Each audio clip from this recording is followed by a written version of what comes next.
benza guru pema CD hong nga hong benza guru pema CD hong nga hong benza guru pema CD hong.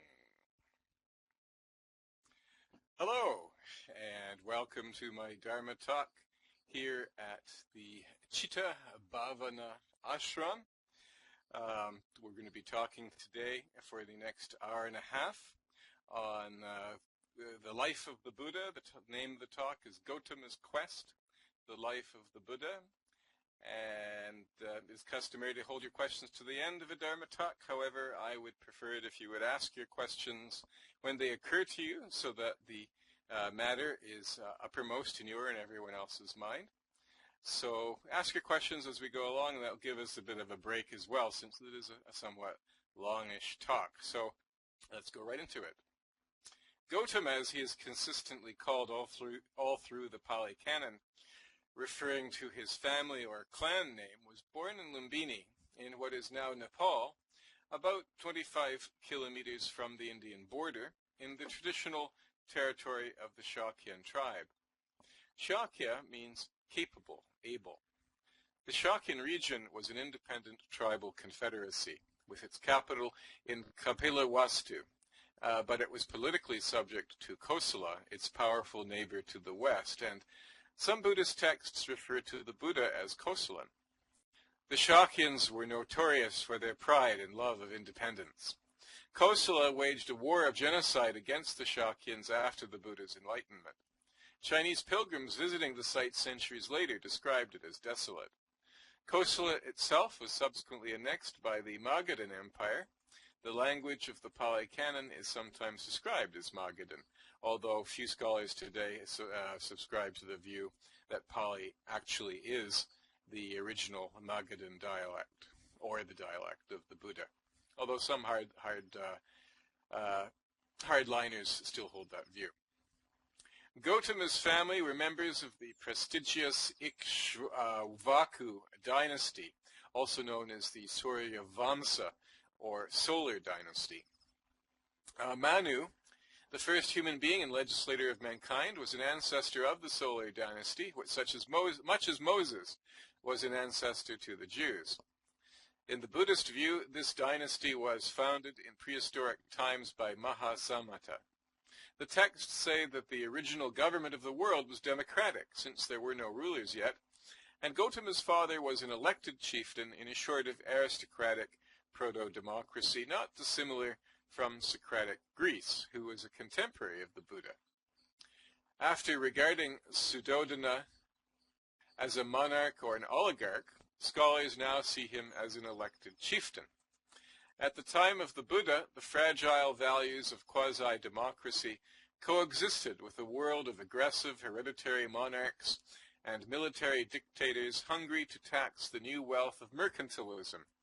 Frequent wars of annexation, widespread lawlessness and brigandage, and terrible punishments for crimes, including mutilation, blinding, impaling, strangling, and beheading. Trade was extensive, but travel was dangerous.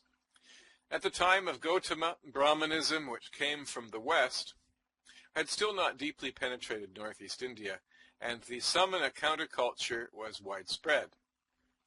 Shakya itself did not have a caste system, although in countries where the caste system was established, the Buddha is always identified as a member of the Kshatriya. That's the Sanskrit word, the Pali is Khattiya, or military caste that also constituted the political class. The father of Gotama was Suddhodana. Suddhodana's father was Sihahanu. Sihahanu's father was Jayasena. Suddhodana was known for his prowess in warfare and swordplay. He was also known to be a just and righteous ruler. The mother of Suddhodana was Kachana. She was a member of the Kolian clan. The Kolians ruled the region to the east of the Rohini River, whereas the Shakyans governed the west side. The mother of Gotama was Maya. Her father, Supabuddha, was the king of Devadaha, which is modern Abutwal, located approximately 40 kilometers northeast of Kapilavastu as the crow flies. Maya was Suddhodana's cousin. Suddhodana had another wife, Pajapati, Maya's younger sister, who raised Gotama after Maya's death. Both Maya and Pajapati were the daughters of Supabuddha. The Shakyans and the Kolyans were both vassal states of the Kosala kingdom to the west. The Shakyans and Kolyans had intermarried between themselves since ancient times in order to maintain the purity of their bloodlines, a common practice amongst ancient aristocracies, and were the two most prominent families in the region. According to the dominant tradition, Suddhodana and Maya lived together chastely for 20 years, at which time Maya became pregnant and gave birth to Gotama. Maya was the daughter of Suddhodana's uncle, and therefore his cousin. Kapilavastu, probably present-day Tirolakot. It's a modern Nepalese name, so I don't know if I'm pronouncing that correctly. Lumbini, present-day Rumindai, where the Buddha was born, and Devadaha are all located in the Rupandahai district of Nepal. Lumbini is 24 kilometers southeast from the site of Kapilavastu and 32 kilometers southwest from Devadaha. The 3rd century before the Common Era brick palace complex, located at Tirolakot, is believed to be based on an original wooden structure and is 1,300 by 1,700 meters square, about 546 acres. This accords well with the statement of the Chinese pilgrim Xuangang, who stated that the royal precinct of the city was 14 or 15 li in circumference, about 400 or 500 acres. An alternative site is Pripawa, across the border in India, which seems to be less favored by scholars. Interestingly, Kapilavastu is named after its founder, the philosopher Kapila, who lived 200 years earlier and is regarded as the founder of Sankhya. Like Kapila, the Buddha emphasized meditation as a technique for removing suffering, regarded the Vedic gods as subject to limitations and conditions, and disliked Brahmanic rituals and doctrines. In accordance with the custom of the time, still practiced in Nepal, Maya left her husband's house late in her pregnancy to deliver at the house of her parents in Devadaha, or Devadatta rather, perhaps 9 or 9.5 lunar months into her pregnancy.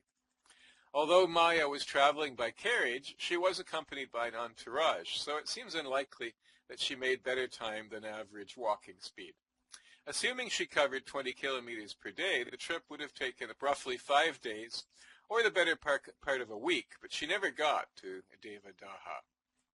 Stopping in Lumbini, merely 2 days into her trip, according to our estimate, it appears that Maya was overcome by the exertion, and in the heat of the afternoon, she went into labor in a park of sal trees. Gotama was therefore born prematurely, it seems, despite the claim of the texts that Maya's gestation period was exactly 10 lunar months. Alternatively, Hajime Nakamura has suggested that Maya traveled back to Lumbini for a ritual purification in the baths there, but the texts clearly imply that Maya stopped at Lumbini en route to Devadaha. The texts also state that the sal trees came into bloom about this time, which suggests the month of March, early summer, followed by the rainy season, July to October, and winter, November to February. Assuming a due date of late March, Gotama's conception day may be placed in late June, the time of traditional midsummer, a solar holiday that places his conception about the time of the summer solstice. Since 10 lunar months in the Indian lunisolar calendar is 273 days, Maya would have been due about March 22nd, placing the Buddha's actual birth in early to mid-March, in early summer when the sal trees were just beginning to bloom, not mid-May as popularly believed. It is said that when she conceived, Queen Maya experienced a dream in which 4 spiritual beings, representing the 4 elements perhaps, transported her to Lake Nota, a mythical Himalayan lake where she was ritually bathed and then impregnated through her side by a great white elephant. This lake is now associated with Lake Manasarovar at the foot of Mount Kailash, located in midwestern Tibet, just over the border from Nepal, northwest of Kapilavastu. This dream was held to portend the birth of a great being. When Gotama was born, Asita, a wandering hermit ascetic, predicted that Gotama would become a Buddha. 5 days after the birth, at Gotama's naming ceremony, 7 Brahmins predicted that Gotama would become either a universal ruler or a universal teacher. However, Kondana, the youngest Brahmin there, also alone predicted that Gotama would become a Buddha. These predictions appear to have been based on a combination of physiognomy and astrology. According to later tradition, Gotama was then given the name Siddhartha, the wish-fulfilled, or he who accomplishes the goal. 2 days later, Maya died. A great man is supposed to manifest 32 significant bodily signs. Although some authors emphasize the supernatural character of these signs, most of them are not difficult to visualize. The bodily signs include flat feet, and you'll see a picture behind me of the reputed feet of a Buddha. Flat feet, long slender fingers, pliant hands and feet, fine webs on the toes and fingers, which in extreme cases exists as a medical condition known as syndactyly. Large heels, arched insteps, athletic thighs, long arms, a small penis, dark curly hair, soft, smooth, golden skin, rounded soles, palms, shoulders, and crown, a large, ample, muscular torso, erect and upright posture, full, round shoulders, white, even, close teeth, a large jaw, ample saliva, interestingly, a long and broad tongue, and there's actually images of the Buddha sticking his tongue out to show that. You will probably find them online. A deep and resonant voice, deep blue eyes, long, thick eyelashes, a tuft of white hair between the eyebrows, and a large cranium. The Rhys-Davidses think those last 2 items may actually have been characteristics of the historical Buddha. Clairvoyants may also discern wheels on the soles of the feet, and I think the picture behind me's got, it's got the wheel of Dharma on it. A 10-foot aura and 40 teeth, 8 more than what is usual for humans, but the maximum number for mammals. Despite these unusual characteristics, Gotama is described as not exceptional, though handsome in appearance.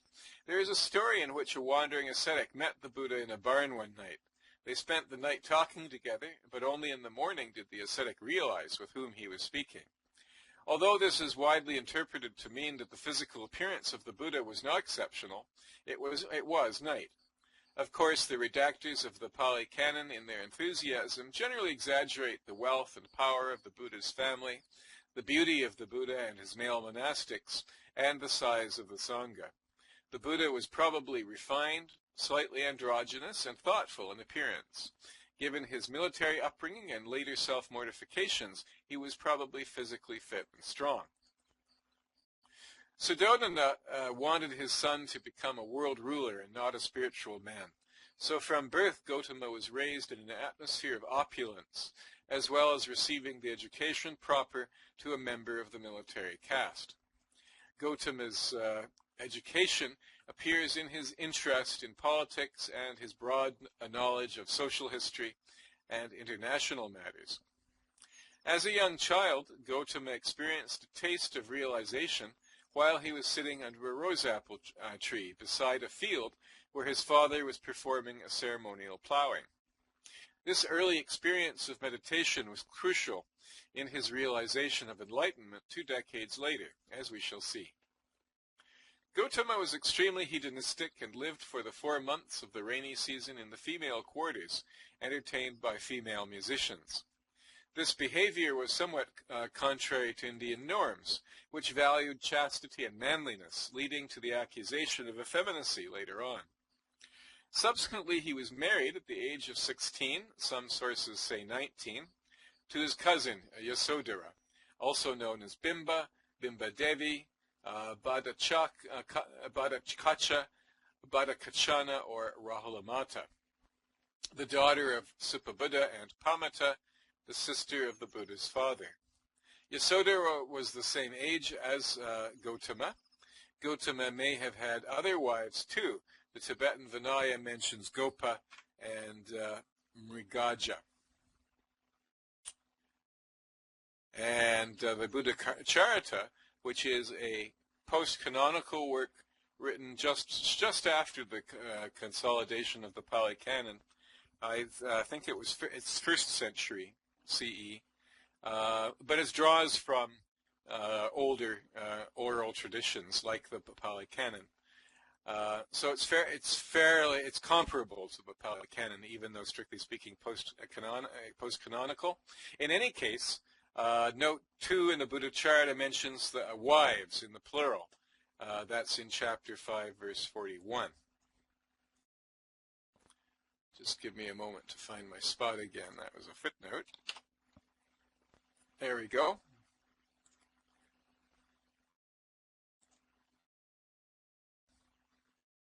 Oops, I lost it again. Hold on. Although the popular view is that Gotama abandoned his station, family, wife, and child spontaneously shortly after the birth of his son Rahula, which means literally fetter, in disgust for a night of carousing. Sorry, I keep losing my spot.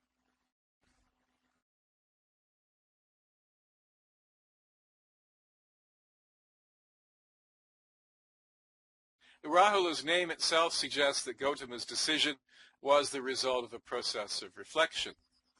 The Sarvastivadins have an alternative explanation of the meaning of the name Rahula, which is eclipse. But since Rahu, the eclipse deity, is also an ill omen, the implication is similar. The texts also refer to the Bodhisattva's progressive realization of the principles of interconnectedness, that's the Pali Paticcasamuppada, including the 5 aggregates of the self, impermanence or anicca, and suffering, dukkha, before his renunciation. Gotama must have informed his parents about these feelings because the sutta says that they wept and tried to convince him to stay. Therefore, he left home against his parents' wishes, a violation of Vedic norms which frowned upon renunciation by the young in any case. And the Buddha Charita, which I've just mentioned, literally the Acts of the Buddha, which was the first full biography of the Buddha, as I said, a post-canonical Sanskrit poem written in the early 2nd century, about 150 years after the Pali Canon was committed to writing. Its author, the Mahasangika ascetic Ashvagosha, lived from 80 to 150 of the Common Era, but clearly incorporating earlier traditions, states explicitly that Gotama did not renounce the home life for some time after the birth of Rahula. That's in chapter 2, verse 54.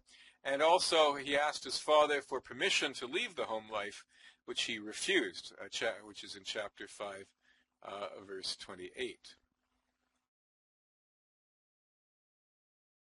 Just give me a moment to re-find my spot.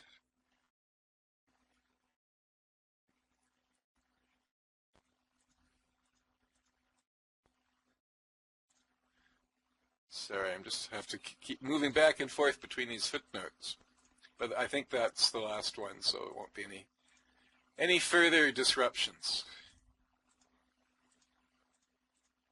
The mainstream tradition has it that Gotama had left his home at the age of 29, after 13 years of marriage, but there is some, very little, but a little, support in the suttas for the view that he was still a youth, quote, a boy in the first phase of life, unquote, which would make him about 19 years of age, according to the Vedic theory of the 4 stages of life. This tradition is preserved by the Nichiren tradition. According to this view, he attained enlightenment at the age of 30. However, most texts state that he attained enlightenment at the age of 35. Asians, however, count life as beginning at conception, not birth, and give their age accordingly, so allowance must also be made for this difference. The immediate cause of Gotama's renunciation was his realization of the universality of sickness and death. The Buddha says that this realization destroyed the vanity of his youth. Inquiring into the causes of this condition, the Buddha realized that we are all born into a dangerous and violent world. We compete to survive, and in the process we cause suffering, and we suffer ourselves. This suffering is inherent in life itself and cannot be escaped. Life eats life is the original Vedic insight, and was apparently the same insight that drove the Buddha to homelessness. Even if we succeed in realizing a life of relative happiness, we all grow old, suffer, and die. Nothing is permanent. Consequently, Gotama formulated the desire to attain, quote, the unborn, unaging, unfailing, deathless, sorrowless, undefined cessation of bondage, unquote, and became increasingly dissatisfied with the household life, so that he named his only son Rahula fetter. When Gotama left home, he abandoned his station, family, wife, and young child for a life of homeless wandering. He gave up his patrimony and possessions, shaved his hair, and exchanged his royal clothes for the ochre rags of a samana.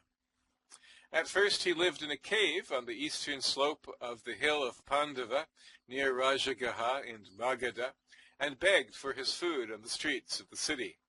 This was the life of a samana, a homeless ascetic.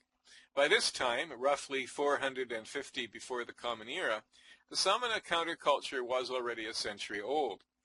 In the time of social fragmentation and spiritual and philosophical inquiry, the samanas were an established institution of northeast India. While not universally embraced, they were tolerated and often sought out for their insight, even in matters of secular policy such as war, much as they are today in India and Nepal. Gotama's quest, traditionally stated to have taken 6 years, passed through 3 distinct stages before resulting in the enlightenment that he sought.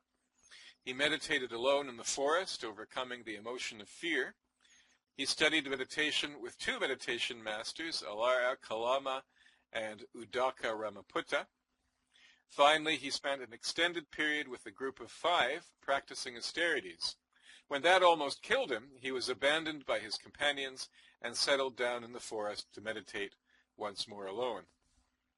Alara, or Arada Kalama, was a Brahmin hermit saint who lived and taught a kind of proto-Sankhya yogic meditation near Rajagaha. After mastering the doctrine, he proceeded to practice and attained the plane of nothingness. That is the Buddha. After mastering the doctrine, the Buddha proceeded to practice and attained the plane of nothingness, the second highest plane of samsara. This was the highest state of consciousness that Alara had attained. Alara offered to accept Gotama as an equal partner, but Gotama was dissatisfied with his state and left Alara. Next, Gotama studied under Uddaka Ramaputta, a Jain hermit saint and yogic meditation master, or yogic meditation teacher, I should say. Uddaka was the son or disciple of Ramaputta.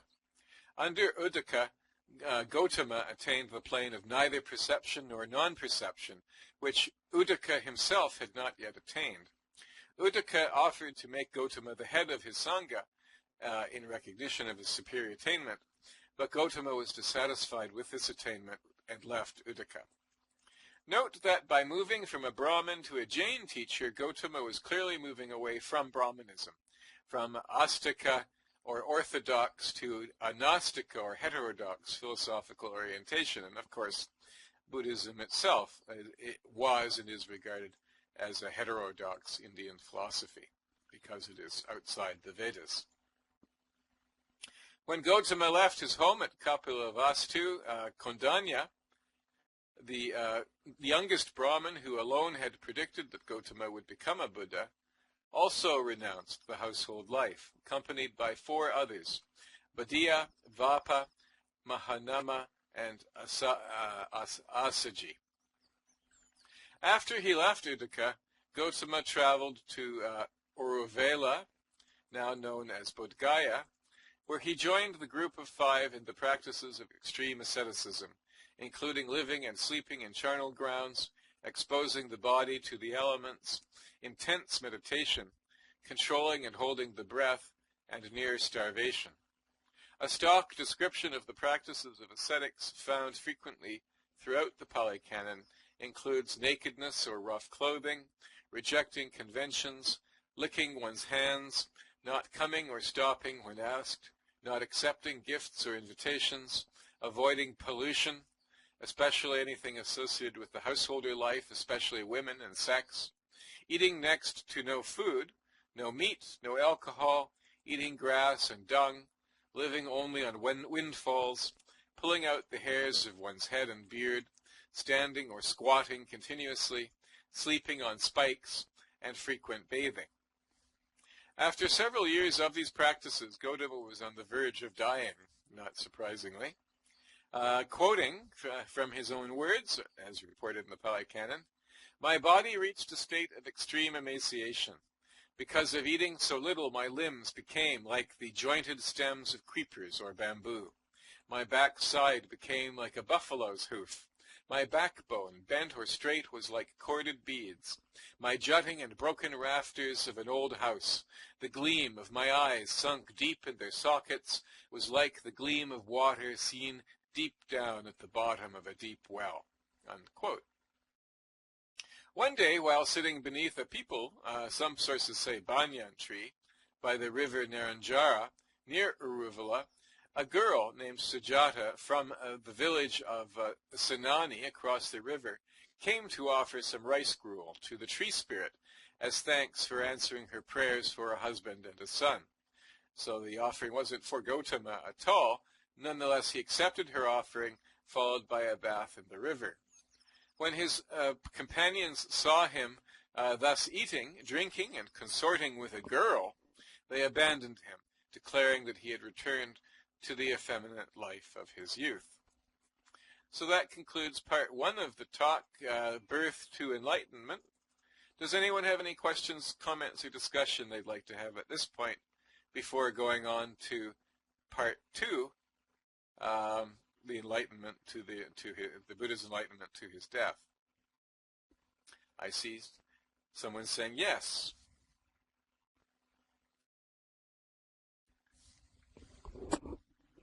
I'm all ears.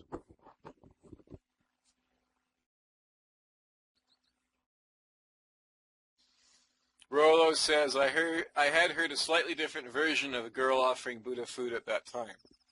Okay, what did you hear? I've tried to compile these stories from the original texts as much as possible. There are probably slight variations in the texts themselves. Although I think I have the story of Sujata down pretty well. But, okay, Rollo said he was starving and she took pity on him to help him. Yes, that's the popularization. I mentioned that. That's a popularization of the story. In fact, it's quite clear from the suttas that the actual offering had nothing to do with the Buddha personally at all. The tree under which the Buddha was sitting, in his condition, I don't know if you've seen images of the ascetic Buddha or renunciate Buddha, but they're quite terrifying. That tree was the reputed inhabitation of a Naga, a tree spirit, who Sujata, who lived in the village across the river, had prayed to ask, as I mentioned, for a husband and a son. Having become pregnant, she was taking a food offering to the tree with the intention of leaving it at the tree to give to the Naga. When she saw the Buddha, she believed him to be the Naga, and she offered the food to him, which he accepted. So that is the more accurate story according to the Suttas. The other story is a kind of children's story popularization. Any other questions, comments, or discussion before we proceed?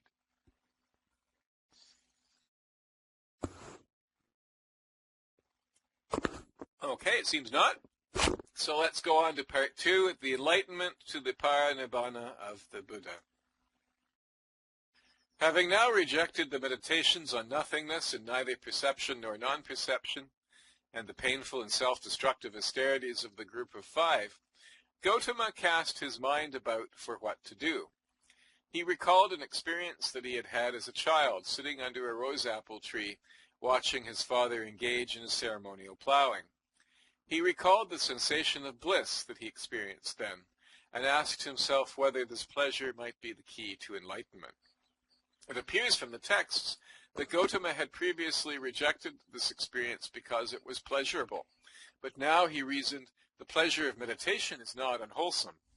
Then he realized that the pursuit of bliss is incompatible with bodily torment and emaciation, and resolved to regain his health. It's also, I believe, in connection with that story of the Buddha watching his father do the ceremonial plowing, he also observed the worms in the ground being turned up by the plow and experienced compassion for them and realized, this was the dawning of the realization that the very essential nature of existence is painful and unsatisfactory in its very essence.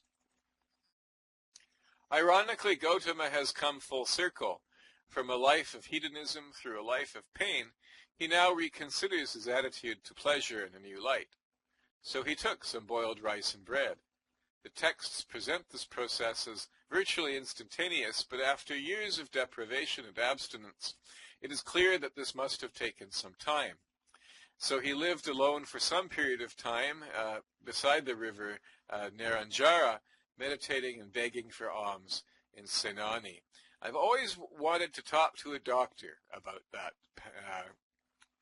that passage, that information, to find out how long a doctor would say it would have taken the Buddha to recover from those years of austerity. Rollo says, was this related to his finding the middle path? When you say this, you're referring to the previous extremes of his life? The first extreme of sexual promiscuity, followed by the extreme of austerity? Yes, I would say that is exactly where the concept of the middle path came from. And I believe, actually, somewhere there's a passage in the Pali Canon where he says something to that effect. I can't remember the exact words, but I think that was the gist of it. In any case, it seems fairly obvious. The night before he attained enlightenment, Gotama had 5 dreams, in which the earth was his couch and the Himalayas his pillow. A creeper grew out of his navel and stood touching the clouds. White grubs with black heads crawled up his legs from his feet to his knees and covered them. 4 birds of different colors flew to him from the 4 quarters, and landing at his feet became white. Finally, arising, he walked upon a huge mountain of dirt without being defiled. According to the texts, these dreams implied that he would become a world teacher, teaching the Noble Eightfold Path with many lay disciples, but that all the castes would become as one, and that he would live in the world but would not be defiled by it. The next day, Gotama meditated as usual and attained the 4th jhana state, characterized by perfect equanimity with neither pleasure nor pain. Then, during the first third of the night, Gotama realized the truth of past lives. During the second third of the night, he experienced the divine eye, and realized the truth of karmic cause and effect. Finally, during the third third of the night, for this night he did not sleep, Gotama realized perfect freedom from the 3 taints, sensual desire, being, and ignorance. At dawn, traditionally about 5 a.m., Gotama realized his enlightenment and became a Buddha. According to tradition, this occurred during the night of the full moon in late April or May. Most modern scholars now think that this occurred around 445 before the Common Era. According to the texts, the Buddha, as we will now call him, remained in a state of transcendent ecstasy for a full week, insentient to the world, seated cross-legged and motionless under the Bodhi tree. During the final night of the seven, the Buddha meditated on the doctrine of interconnectedness, the Paticcasamuppada, in forward, reverse, and forward and reverse order, and thus emerged from his trance. He remained in the vicinity of the Bodhi tree for another 6 weeks, for a total of 7 weeks or 49 days, which also figures prominently in Tibetan Buddhism. After attaining, and you'll also notice that number 7 times 7 is 49, and we've alluded in several times in past talks the significance of the number 7, which keeps popping up in the Pali Canon. Clearly there is a number symbolism in the Pali Canon. After attaining enlightenment, the Buddha hesitated to teach, fearing that he would not be understood. But Sahampati, a great Brahma, appeared to the Buddha and entreated him to teach for the salvation of the world, and so that Sahampati himself could earn merit. The Buddha reflected that the dust of worldliness obscured the sight of some people less than others, and that he would teach for their benefit, knowing that the Dharma would be lost in most people, and once articulated fall into degeneration, like all things. The Buddha's first thought was to teach Alara Kalama and Uddaka Ramaputta, his first teachers, but when he learned of their death, he resolved to travel to the deer park in Isipatna, outside Benares. En route, he met a wandering ascetic in the road named Upaka. Upaka was an Ajivika, a heterodox philosophy characterized by a strict fatalism in which past karma could not be destroyed. In fact, it was a very popular philosophy at the Buddha's time, and one which he opposed. Future karma was also fixed, but could be accelerated by ascetic practices similar to those practiced by the Jains, and thus could be used to achieve a state of emancipation. Like the Jains, some Ajivikas went about naked. They were also anti-caste and atheistic, but some worshipped Shiva and Vishnu. Voluntary suicide was also practiced. The Ajivikas reached the height of their popularity during the 2nd century of the Common Era, but went into decline and by the 13th century had almost completely disappeared. Upaka, impressed by the Buddha's physical appearance, asked the Buddha which teacher or teaching he followed. When the Buddha told him that he was self-enlightened, Upaka replied, "Would that it were so," and passed on. So the Buddha's first attempt at conversion had failed. When the Buddha arrived at Benares, the group of 5 looked at him askance, but there was something about him that caused them to think twice, I should say, and they allowed him to sit with him. At first they were suspicious, but as he spoke, the dawn of realization arose in their minds, and they were converted. Kondanya was the first to attain arhantship after meditating for 5 days, 2 days less than the 7 days that is usually prescribed as the minimum requirement. The first sermons of the Buddha included such titles as Setting Rolling the Wheel of Dharma and the Discourse on the Net Self-Characteristic. In Setting Rolling the Wheel of Dharma, the Buddha declares the doctrine of the middle way, which he identifies with the Noble Eightfold Path. He then declares the 4 noble truths and the 3 phases of penetration, knowing, abandoning, and realizing, including maintaining the realization of them. In the Discourse on the Not Self-Characteristic, the Buddha declares the doctrines of non-self-identity, or anatta, impermanence, anicca, and dispassion, or detachment, which arises spontaneously as a result of the realization of the first 2 principles. As a result of the last discourse, all the members of the group of 5 became liberated arhants. The first person outside of the group of 5 to accept the new teaching was an ordinary merchant's son named Yasa. Yasa experienced a spiritual awakening in the middle of the night, and overcome by disgust for the householder life, left his home near Isipatna. He came upon the Buddha in Deer Park, who, having awoken early, and this is a pattern with the Buddha, we find him up in the middle of the night, walking back and forth, perhaps practicing walking meditation quite frequently in the Pali Canon, or if not awake in the middle of the night, at least getting up early before sunrise. Quite a common pattern with the Buddha. So having awoken early, he appears to have been practicing walking meditation in the open. Yasa was distraught. The Buddha taught him Dharma. Although he had a wife, Yasa must have been young, as his father, the merchant, came looking for him. Yasa became the first person outside the group of 5 to join the Sangha. In addition, he became the personal attendant of the Buddha, and therefore the first personal attendant of the Buddha. And his father became the first householder to accept the Dharma. Subsequently, both the merchants and Yasa's wife, both the merchants and Yasa's wife, that is to say the wives of the merchant and Yasa, also converted, becoming the first female adherents of the Buddha. This story appears in the Vinaya and contradicts the story in the Suttas, now regarded as invented by many scholars, in which Ananda persuades the Buddha to ordain his mother's sister and his stepmother. Prajapati against the Buddha's better judgment.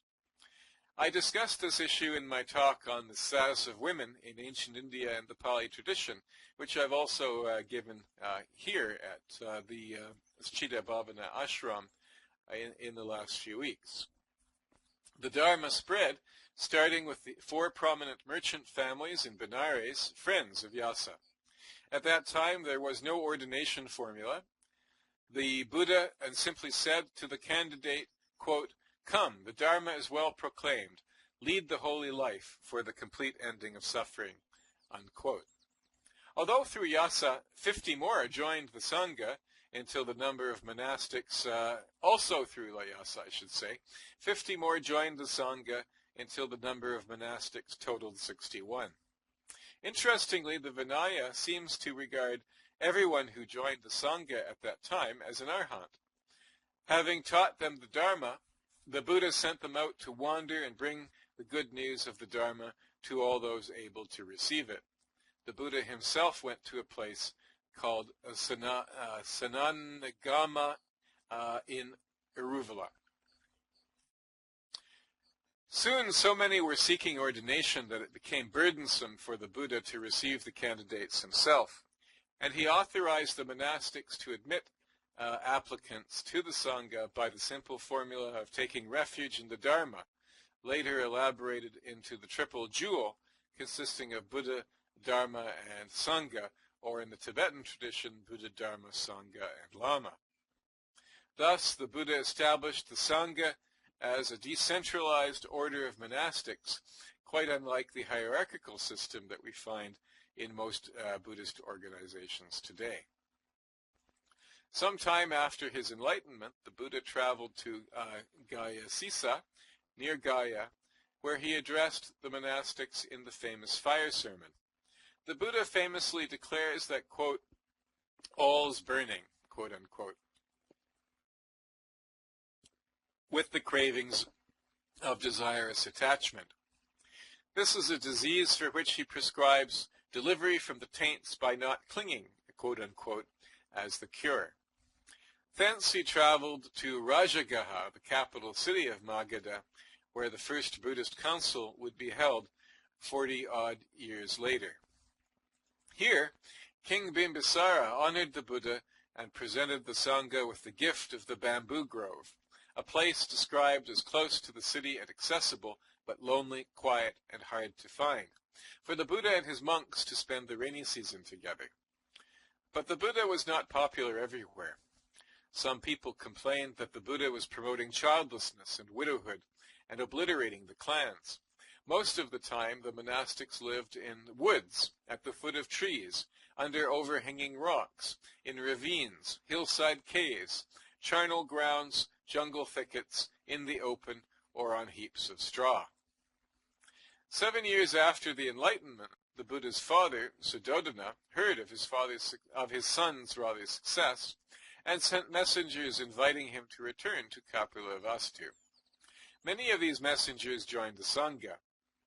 This was perhaps 13 years after Gotama abandoned the life of a householder and left his father's estate. According to tradition, he converted his father to the Dharma, who died as an arahant some 4 years later. Therefore, it appears that his father was about 80 when he died, which is the sum of 16, 20, and 42. The Buddha also converted his half-brother Nanda on the same day he was to be married, that is to say, Nanda, of course. The texts say that the Buddha lured him away, and that Nanda joined the Sangha more out of regard for the Buddha than personal inclination, and continued to cling to luxury even as a monastic. This was also the famous occasion on which Pajapati sent Rahula to the Buddha to ask him for his patrimony. This is often misinterpreted to refer to the crown of kingship, but this interpretation is anachronistic, since it is not feasible, since the Shakyans elected their chief. And also, the chief elected subsequent to Suddhodana does not even appear to have been related to the Gotamas. The Buddha, however, directed Sariputta to ordain Rahula as a novice monk, which implies that Rahula was under 20 when the Buddha was 42, and which in turn implies that Rahula was born when the Buddha was at least 23. According to another text, however, Rahula was under 11 when he received the novice ordination. Presumably, Rahula's ordination preceded the rule that a novice must be 15 years old, counting from conception, since the two stories are and these two stories are clearly incompatible. Perhaps he was 13, which is consistent with the story that Rahula was born when the Buddha was 29, or perhaps the statement that the Buddha visited Kapilavastu after 7 years is mistaken. In any case, Rahula was young. The Buddha returned to Kapilavastu 4 years later, on the occasion of his father's death. It was also at this time that the Buddha formally established the order of nuns, the Bhikkhuni Sangha, although it is clear from other texts already cited that female monastics were admitted to the Sangha since the beginning, or at least shortly after the beginning, and certainly prior to Prajapati's purported request to join the Sangha. Well, not purported, she did request it. It just seems unlikely that the Buddha initially refused, since nuns already existed, according to the suttas, when she asked. This has led most scholars to doubt that story that the Buddha did not want to establish a female monastic order and had to be persuaded to do so by Ananda, responding to the entreaty of Prajapati, who made the Buddha admit that women were equally capable of attaining nirvana as men. It seems a bit preposterous that Ananda would be able to persuade the Buddha of anything. At that point, the Buddha is supposed to have attained perfect knowledge. Scholars also doubt the misogynistic diatribes that mar the texts of the Pali Canon as the inventors of anonymous male redactors, as I've discussed in my talk, The Status of Women in Ancient India and the Pali Tradition. The Sangha expanded, including monastics who never knew the Buddha, as monastics ordained new monastics in an ever-expanding circle. Of course, such expansion also meant that not all monastics were worthy. There were many reasons that one might want to join the Sangha. But through the practices of Dharma talk, Uposatha and the Rains Retreat, the Sangha retained its coherence for at least 100 years after the Buddha's passing on. The Majjhima Nikaya preserves a nice description of the daily life of the Sangha. Quote, "Lord, as to that, whichever of us returns first from the village with alms food, gets the seats ready, sets out the water for drinking and for washing, and puts the refuge bucket in its place. Whichever of us returns last eats any food left over if he wishes. Otherwise he throws it away where there is no grass or drops it into water where there is no life. He puts away the seats and the water for drinking and for washing. He puts away the refuse bucket after washing it, and he sweeps out the refectory. Whoever notices that the pots of drinking water or washing water or water for the privy are low or empty sees to them. If any are too heavy for him, he beckons someone else by a sign of the hand, and they move it by joining hands. But we do not speak for that purpose. But every 5 days we sit out the night together and talk on the Dhamma. It is in this way that we dwell, diligent, ardent, and self-controlled." Unquote. In a society being wrecked by war, it is easy to understand how such simple austerity may have been attractive to many, not so dissimilar from our own time. Nevertheless, the Sangha was not universally popular. Many people accused the Buddha of being against the Vedic norms of procreation, marriage, and family. The rule of chastity was especially hard to bear for many, as witnessed by numerous offenses and subsequent rules for various sexual infractions recorded in the Vinaya. The Buddha's popularity with the political warlords of the time varied constantly, requiring the Buddha to move from place to place. At least 2 schisms broke out, the more serious one led by Devadatta, the brother of Buddha's wife, Yasodhara, and the cousin of the Buddha. The schisming and scheming became so intolerable that the Buddha withdrew into seclusion on more than one occasion, preferring to live alone in the jungle with a tusker elephant. Devadatta was a Buddhist monk, cousin and brother-in-law of the Buddha, and brother of Ananda. Devadatta was a Kolian. He parted from the Buddha's following with 500 other monks to form their own Sangha. Most of these are said to have been Shakya clan relatives of both Devadatta and Siddhartha. Devadatta became obsessed with his own worth. He began to have thoughts that he should lead the Sangha, not the Buddha. Shortly thereafter, Devadatta asked the Buddha to retire and let him take over running the Sangha. The Buddha retorted that he would not even let his trusted disciples Sariputta or Moggallana, Sariputta and Moggallana, run the Sangha, much less one like him, who should be vomited like spittle, quote unquote. And if the Buddha stated that he would not allow his foremost disciples to lead the Sangha, it seems unlikely that he would have allowed Mahakassapa, the third most trusted disciple, to do so either. This refutes the claim that the Buddha implicitly appointed Mahakassapa to be the future leader of the Sangha by exchanging robes with him, especially since the Buddha said that the Sangha should have no leader other than the Dharma itself. This kind of subsequent prophecy is also found in the Judeo-Christian tradition. In fact, there's a tradition that because Jesus or Yeshua gave the name Peter or Rock to Peter, that he was thereby appointing him the head of the Roman Catholic Church. Very similar seeming kind of quote-unquote prophecy to my way of thinking. Sorry, just give me one moment to find my spot again. That was my last footnote.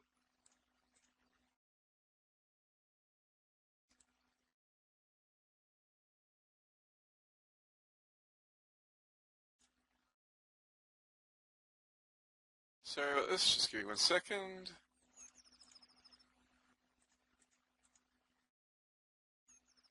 The Buddha gave a special act of publicity about Devadatta. He warned the monks that Devadatta had changed for the worse. Seeing the danger in this, Devadatta approached Prince Ajatasattu and encouraged him to kill his father, the good king Bimbisara. Meanwhile, Devadatta would kill the Buddha. Devadatta then tried to kill the Buddha himself by throwing a rock at him from above, while the Buddha was walking on the slopes of a mountain. As this also failed, he decided to get the elephant Nalagiri drunk, and he sicked the enraged elephant on the Buddha while the Buddha was on alms round. However, the power of the Buddha's loving kindness, or metta, was so great that it overcame the elephant's anger. Devadatta then decided to create a schism in the order. He collected a few monastic friends and demanded that the Buddha accede to the following rules for the monks: that they should dwell all their lives in the forest, that they should live entirely on alms obtained by begging, that they should wear only robes made of discarded rags, that they should dwell at the foot of a tree, and that they should abstain completely from fish and flesh. The Buddha allowed the monastics to follow all of these rules except the last one if they so wished, but the Buddha refused to make any of these rules compulsory. And Devadatta went around blaming him, saying that he was living in abundance and luxury, similar to the accusation made by the group of 5 before the Buddha's enlightenment. So clearly this accusation was dogging the Buddha. Devadatta then decided to create a schism and recite the training rules, the Patimokkha, apart from the Buddha and his followers with 500 newly ordained monks. The Buddha sent his 2 chief disciples, Sariputta and Moggallana, to bring back the erring young monks. Devadatta thought they had come to join his Sangha. He asked Sariputta to give a Dharma talk, then fell asleep. When he awoke, he discovered that the chief disciples had persuaded the young monks to return to the Buddha. As the Buddha approached the age of 80, his health began to decline. He describes his complexion as no more clear and bright, and his body as flaccid, wrinkled, and bent forward, with changed senses. He complains of backaches. The Buddha's former personal attendant, Sanakata, was going about attacking the Buddhist Dharma as mere rationalism and deriding his spiritual attainments. To make matters worse, his old friend, King Pasenadi of Kosala, had died after visiting the Buddha. Pasenadi's son, Vidudaba, used his visit as a pretext for staging a coup. Also, his own people, the Shakyans, were slaughtered by King Vidudaba of Kosala after Vidudaba learned that his mother was a Shakyan slave. This wiped out most of the Buddha's own people. In his 80th year, the Buddha felt that his death was imminent. He set out the rules whereby the Sangha should be governed following his death, to hold large and frequent meetings, to assemble and disperse in concord, to do their duty as members of the Sangha in concord, to keep the rules of the Sangha without adding or subtracting anything, subject to the proviso that the minor and lesser rules may be abolished, to honor seniority, to avoid craving, to live in the forest, and to maintain mindfulness, each one for him or herself. The Buddha proclaimed a sermon entitled The Mirror of the Dharma, or the Dhamma, in which he declares that perfect confidence in the Buddha, the Dhamma, and the Sangha, combined with perfect virtue, guarantees immortality. It was during the rainy season at a place called Beluwa-Gamaka,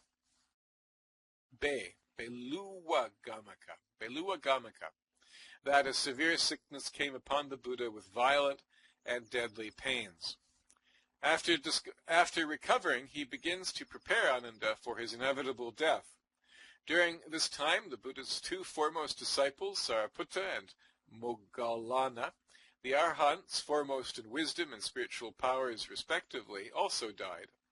Finally, the Buddha came to the Chapala shrine in Vesali, where he informed Ananda of his intention to die in about 3 months. For the next 3 months, the Buddha continued to wander, visiting the Sangha in various places and giving final Dharma teachings. Finally, he came to Pawa, to the park of Truna, the goldsmith's son, who invited him to the Buddha's infamous last meal. This was a meal of sukara madawa. Some say that this was a dish of fatty pork, translated by such phrases as pig's delight or hog's mincemeat. Literally, it may be translated as soft or mild pig. Others say it was a rice dish prepared with a special kind of mushroom, truffle, or bamboo shoots. Others believe it was a medical preparation designed to cure the Buddha of his illness. Still others suggest that it was poison, perhaps an assassination attempt. No one has suggested the possibility that it was suicide, so far as I know, but in view of the Buddha's prediction that he would die in 3 months, that he was already suffering, and that he told Ananda that he could live longer if he chose, this also seems to be possible. In fact, since I wrote that, I have actually seen a reference in the literature to that possibility. Whatever it was, it disagreed violently with the Buddha, who directed that it be buried. Departing from the meal, the Buddha collapsed and, overcome by thirst, drank questionable water from a stream nearby. Refreshed, the Buddha was able to make it to the river Kakuta, in which he bathed and from which he drank, and went to a mango grove. Here he lay down on a robe spread on the ground on his right side. After some time he got up and continued on to the Himalayan's sal tree grove on the turn into Kusinara, on the further bank of the Hiranawati River. Here he lay down on his right side between two sal trees. The Buddha gave Ananda advice about the disposition of his remains and places of pilgrimage. The texts portray the Buddha engaging in Dharma talk right up to the end. Finally, he instructs the monastics to take the Dharma and the discipline as their teacher in the Buddha's absence. The Buddha declared that after his death, the Sangha should be based on seniority. He states that the Sangha may abolish the lesser and minor rules of the Patimokkha. His last words were, quote, "Indeed, bhikkhus, I declare this to you. It is in the nature of all formations to dissolve, attain perfection through diligence," unquote. Then the Buddha fell into a coma and died. The texts say that the sal tree flowered prematurely. This suggests late winter, that is, late February, contrary to the unlikely tradition that puts the birth, enlightenment, and parinibbana of the Buddha all in May. Dr. Metanando Bhikkhu, a medical doctor, has argued at some length in his paper, Did the Buddha Die of Mesenteric Infarction? And if you're interested in looking at that paper in the version of this talk on my blog, you will find, at this point in the talk where I mention it, you will find links to that paper online. That the account of the Pali texts is consistent with the diagnosis of mesenteric infarction, a common disease of the elderly in which blood supply to the bowel is restricted and finally cut off, resulting in gangrene.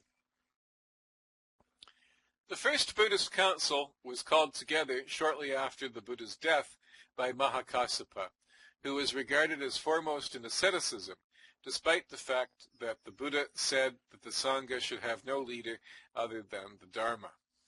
Presumably, Mahakassapa also brought an ascetic orientation to the council, and as with all organizations, had both supporters and detractors. Indeed, it is clear from the Chulawaga that the council was sponsored by Mahakassapa's group, and that others were excluded. And you can see a scholarly reference to a text in the Vinaya which supports that assertion in the blog version of this talk. The first Buddhist council was held during the rainy season 3 months after the Buddha's death. Since the rainy season retreat begins in June or July, it seems likely that the Buddha died in February or March, which is consistent with the statement that the sal trees between which the Buddha died bloomed prematurely. I have already talked about how the Arhants at this council castigated Ananda for convincing the Buddha to ordain women and for failing to clarify which were the major and which were the minor rules of the Vinaya. Indeed, so deep was the misogyny of the Arhants of this council that Ananda was castigated for allowing women to view the Buddha's body after his death, which they claimed was defiled by their tears. And again, I have a page reference for that statement on my blog. Presumably Ananda, too, had his supporters and detractors, so we see here how the politics of the first Buddhist council may have played out. It is an open question whether all of the monastics were present at, it is an open question whether all of the monastics present at the first council were men. Dr. Chat Sumarn Kabul Singh, in her article, The History of the Bhikkhuni Sangha, link also to be found on the blog version of my talk, argues that female monastics were also present, which may explain how the Bhikkhuni Sangha managed to survive the First Council. And if you're interested in learning more about the First Buddhist Council and the primary sources, you can read the 11th chapter of the Chula Vivagga in the Vinaya section of the Pali Canon, and I'll give you the link to that book online. Okay, I didn't actually go as far as an hour and a half. That completes the talk. Thank you very much for your attention.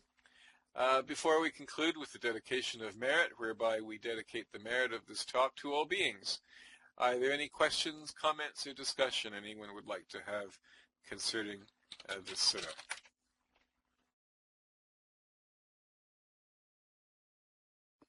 I guess my 5,000 words per hour estimate is a bit pessimistic.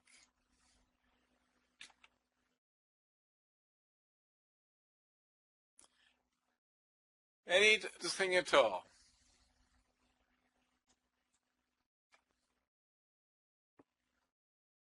Okay, it seems not.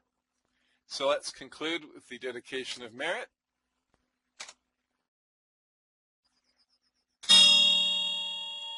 Whatever understanding, whatever positive force has come from this, may it go deeper and deeper and act as a cause to reach enlightenment for the benefit of all.